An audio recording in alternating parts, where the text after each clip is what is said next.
अरे बाबा, शेती म्हणजे मेहनत, पण आता कष्ट कमी आणि उत्पादन जास्त. कारण आलंय पॅडकॉर्पचं पेरणी मशीन.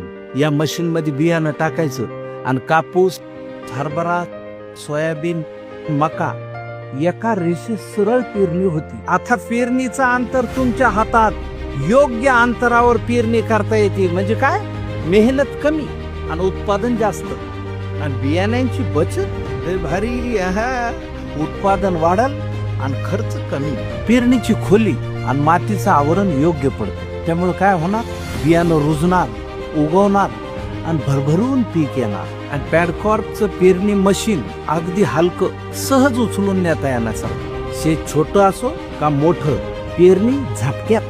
स्टेनलेस स्टीलची दातं, त्यामुळे वर्षानुवर्ष गंज चढत नाही. म्हणूनच पॅडकॉर्प कंपनीचं सीडर मशीन प्रत्येक प्रगतिशील शेतकऱ्याचा मजबूत आधार.